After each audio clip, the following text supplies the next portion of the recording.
Nancy's a little late getting to the game, and she just arrived, and you don't mind waiting at all.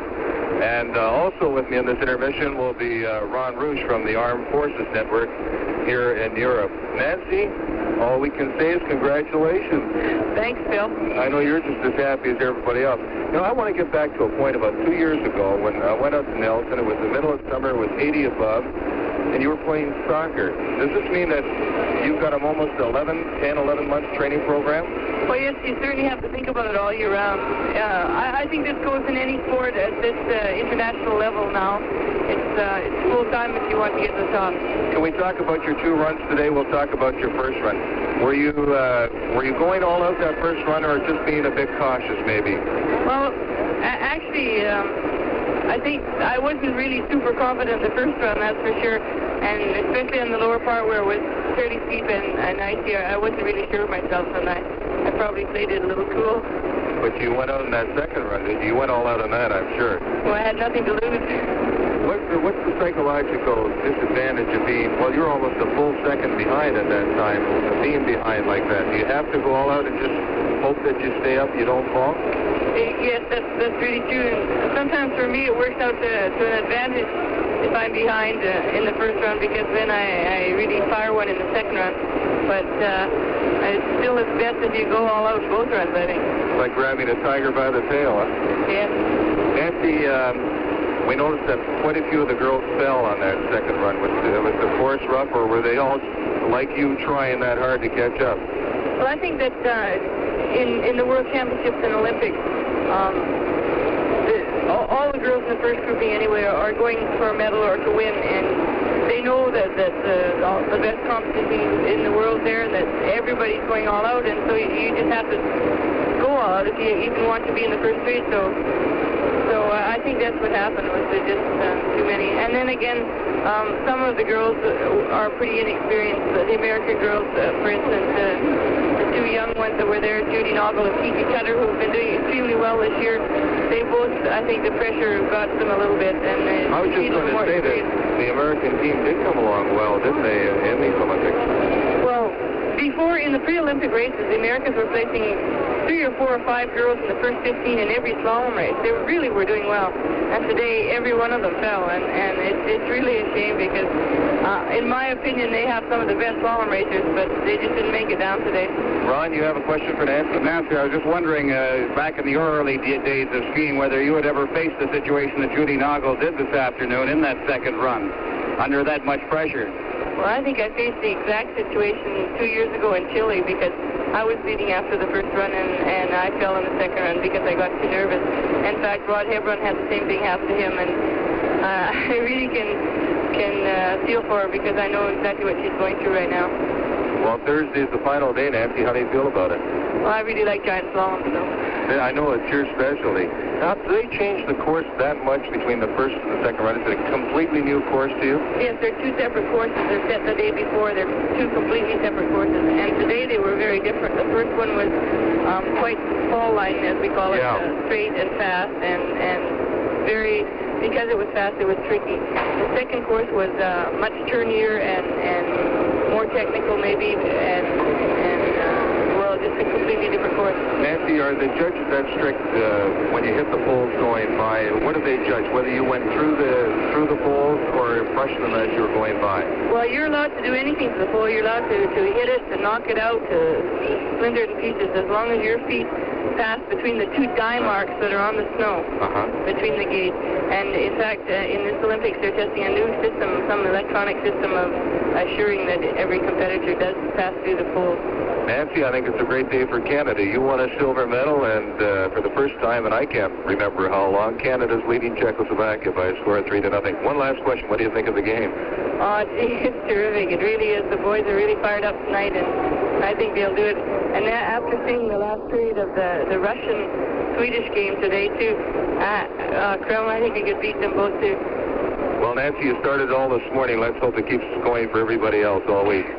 Not just me, boys, because I certainly had the team behind me. And I mean, Vern's been fantastic, and the boys on the team have really helped me this last week. Good. Thanks very much, Nancy, for coming up. Appreciate it. Nancy Greene, the gal who won our first medal for Canada today in the Olympic Games, the silver medal.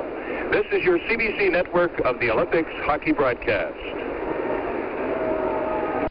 On the fourth day, I felt quite good, but sometimes in giant slalom, when you feel good, you're slow. So I just really tried to attack it as much as I could and skate and pull and come out of the skate with strength using my legs. And especially towards the bottom, I felt that maybe some of the other girls would be getting tired at the bottom, and I could gain time on them there. And so I concentrated on the last pitch where it was icy, and it was a good race. Were you surprised at your time? Did you expect to go that fast? Everybody else is running 154, and you come in at 151. Well, of course you always hope, but I didn't expect to be that far ahead, no. And of course that always helps too as far as points are concerned. Nance, what are your plans now for the balance of the season? Well, we go to, the team splits up now, and half goes to Norway for a race and half to Chamonix. Both races count for World Cup points, in Norway for giant slalom and slalom, and in Chamonix for downhill. But I'd like to go to Chamonix because I need the points in downhill. I don't have any right now, and I can pick up. Nancy Greene won Canada's first gold medal. One of the first to greet her was the CBC's Don Whittman. Interview. Nancy, this is the most exciting moment, and undoubtedly you're just thrilled completely. You said the other day you hadn't skied your best race yet today. That was it. Right. Nancy, what part of the course proved difficult? Was there any difficulty? Oh, it was a beautiful course. The terrain is excellent, and the course was set really well. And you just had to work all the way down and just... Did you feel all the way down that you had it? Well, you never know, but I knew I was going the best that I could, and I hoped I could do it. Nancy, this must rank, I'm sure, with the world title last year, as a threat. Well, I think so. Nancy, what's ahead of you now? Well, we have the Arbor Kandahar next week at Chamonix, and then back to Canada and for the World Cup races in the States later on. Nancy, I think this gives you the combined title here too, doesn't it? I think so, yes. Nancy, it's a tremendous moment. I know you're thrilled, and just congratulations. All of Canada is extremely proud of you. Thank you.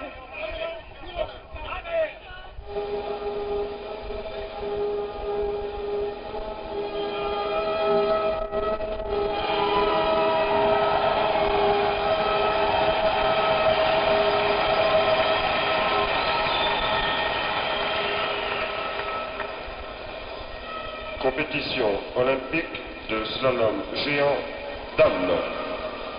Olympic competition of ladies giant slalom. Première, médaille d'or. First, gold medal, Nancy Greene, Canada.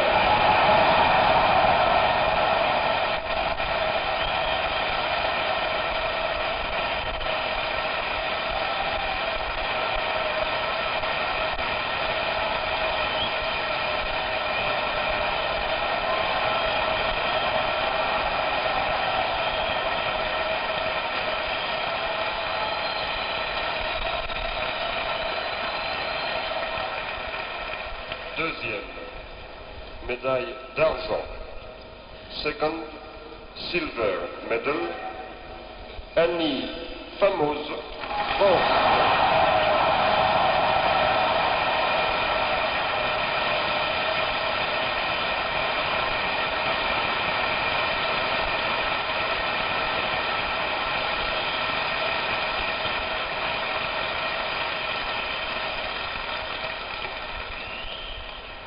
Troisième, médaille de bronze.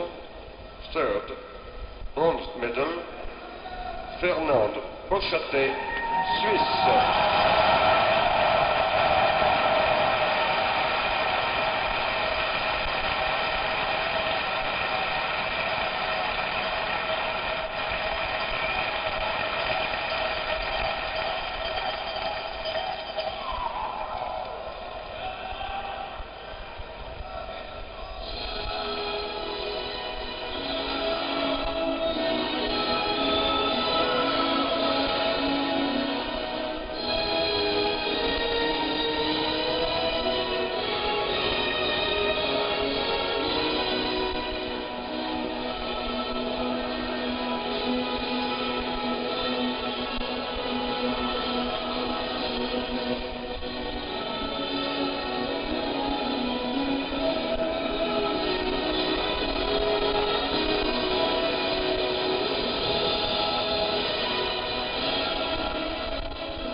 it was a pretty exciting moment up there at the bottom of the hill after this GS. Now, you were just really steamed up for that one, I guess, weren't you? I guess so, yes. But, and you know, you told Don Whittman up there a couple of days ago that, or you told somebody, I forget who it was, that the GS might be decided by maybe, you know, tenths of a second or hundreds. Well, sometimes it is, but then other times it isn't, like today. I've had margins like this before, but I've also had very small margins or been behind by small margins. How long did you and Vern spend on that course this morning before the race? Well, I had 3 runs down the course. One run first thing in the morning, just very fast alongside the course, feeling my skis, seeing if the edges were sharp enough. Then the next run, I looked at it and memorized it for about 45 minutes or maybe an hour. And then I went up and had another quick run and just stopped at the places that were tough. And then we went up to the start of the course. And waited to go. Were you happy with the 9th starting position? Well, it didn't really matter in this course because the snow was hard and actually quite icy, and so everybody had a chance. You could still have a winning run with number 30. Sometimes in Giant Slalom it is an advantage to have an early number, but today it didn't really matter. Well, let's have a look now. I don't know whether you've seen yourself in slow motion or not, Nancy, but I've seen it a number of times, and it's a very thrilling run, so I'd like you to have a look at it with me. I think we see it part in speed. It's a special film version. Here you are in the gate. What was the top of the course like? Well, it started off with 3 really tricky turns, and in fact those 3 turns you could lose a lot of time on them. Then it went onto a flat, and you really had to work. You can see me here. I'm really skating and poling and using my arms and legs to accelerate out of the gates. Actually, when you see a run like this, it looks easy. It looks pretty easy to me. I was really working.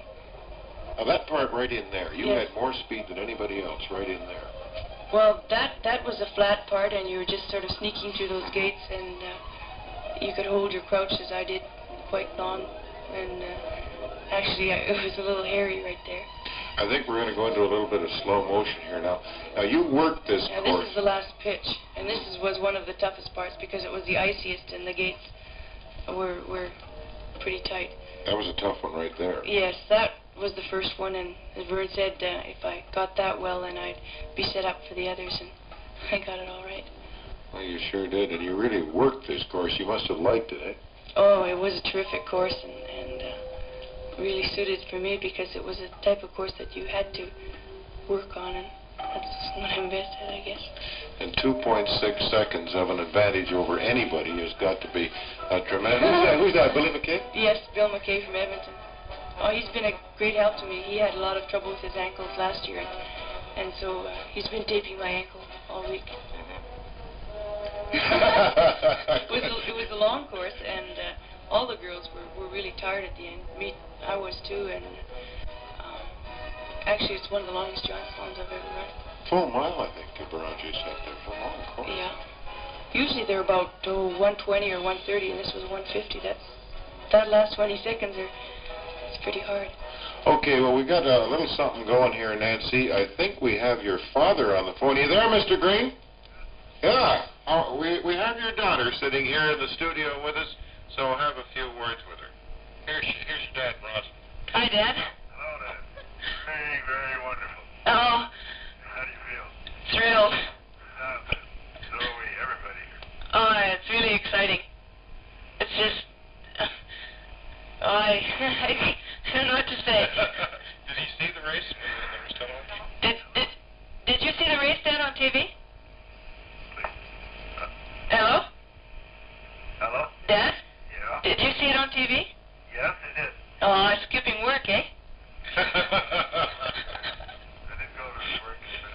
The phone never stopped ringing. Oh, I bet.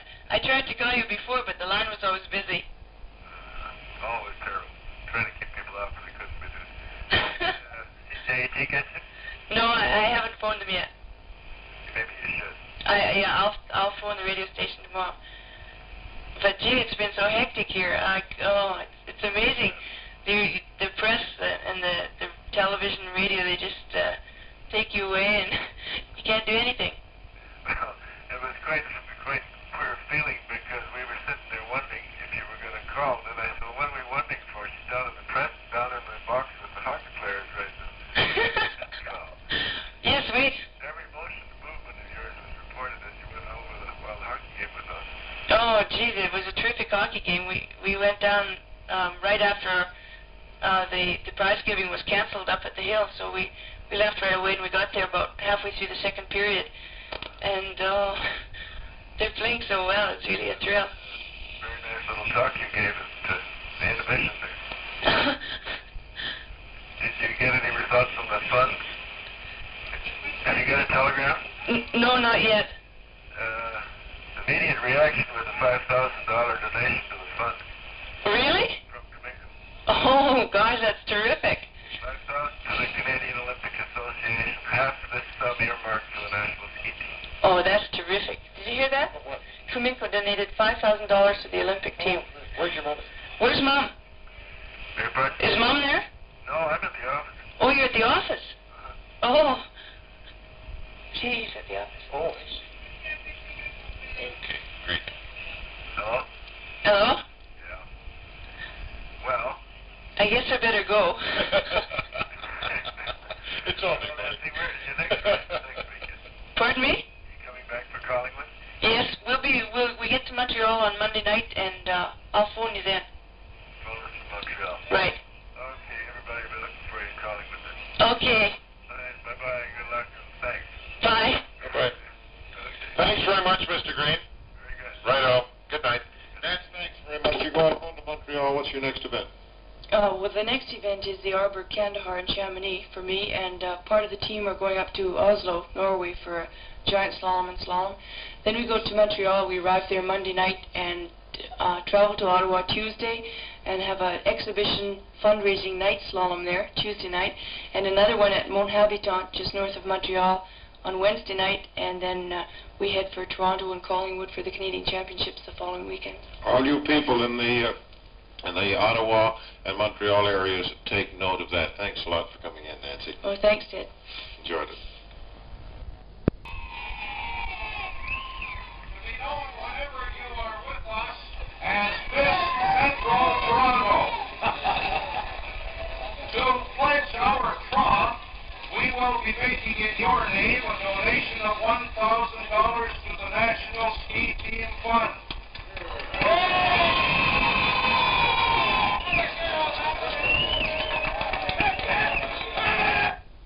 Miss Greene also received enthusiastic welcomes in Ottawa and Montreal, but the biggest turnout will probably be in Vancouver when she returns home to British Columbia on Monday. Fantastic. Where have you been up to this time, before you came to Toronto? We landed in Montreal, and it was just thousands of people at the airport, and we drove through the city and went to City Hall, and then the next day we went up to Ottawa, and we had a parade there and a reception by the government, and we raced at Carlington Hill in Ottawa, and there must have been over 5,000 people out watching the race, and then we went to Mont Habitant the next day, just north of Montreal, and I think there was about 8,000 people there, and it's just been amazing. Would you say that these are the greatest receptions you've ever had? Oh, of course. Yeah. Nancy, I noticed that when you were over in Grenoble, you were supporting the hockey team, you were cheering for them, they were coming over and cheering for you. There seemed to be a lot of rapport among the Canadian athletes this year. Oh, yes, I think there always has been. This year it was harder to get together. For instance, all the events were in different areas, and we didn't get to see the bobsledding runs and the cross-country skiing and the jumping and some of these other ones because it was just so far to go. But we were watching them on television, and we did get to a couple of hockey games, and you were there cheering that last day despite that loss, weren't you, for the hockey team? Oh, the hockey team played tremendously. They just played their hearts out, and the Russian team were a little bit better, but I think our team were certainly the second best there. Now, what about the ski team, Nancy, of which you feel so strongly? Do you think there's a good future for the ski team after the support and reception they've been getting in Canada? Oh, yes, definitely. Speaking for the girls team, we have a lot of young girls on the team this year, 14, 16, 17 years old, and they have a great future. And if we continue to get this support and that we can get the training in that we need, it shouldn't take them 9 years like it took me. And well, Nancy, why do they need this money? Why do they need this support, really? Well, skiing's a very expensive sport because you have to travel around a lot. You have to go where the circuit is, and you have to spend a week at each place training on the downhill. It isn't an event like, say, weightlifting or something where you can just go and take part in the competition and then go back to work or back to school. And so that's why it's so expensive, because it involves a period of 6 months at one stretch and then off-season training as well. Are there any names in mind that you see as up-and-coming young skiers? No more Nancy Greenes, of course, but are there any that you have in mind? Oh, certainly. I think that the rest of this winter, the people should watch the men's team. We can expect some good results from them. They're coming right into form now. And on the girls' team, Judy Lineweber was 5th in Oslo last weekend in the World Cup competitions there. And you can watch her for the rest of the season. And next year, and the years after, we have Betsy Clifford from Ottawa, 14 years old, and from Toronto, Judy Crawford, who has the most drive and spirit of any young racer I've seen. And just tell me quickly, what about the world competition for yourself now? Oh, I'm behind right now by 33 points. I've got 3 more meets to compete in, and if I do well, I should be able to pick up the points that I need. I hope so.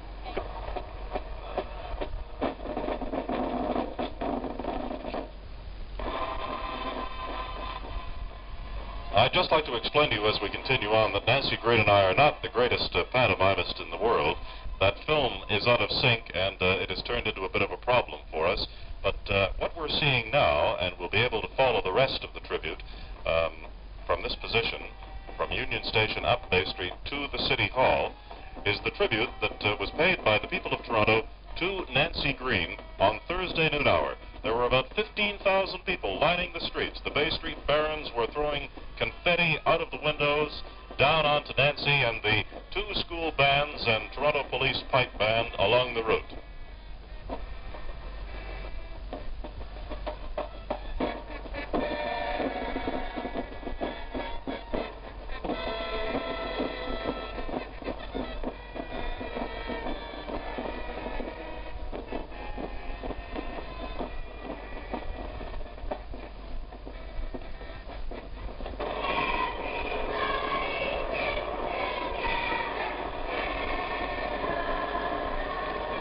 And here comes Bobby Jimby, the Pied Piper of Centennial, leading some skiers from the Southern Ontario ski zone. And I was talking to some of these young people just before the parade, and they were saying that there are undoubtedly some future Nancy Greenes in that group. That's for certain.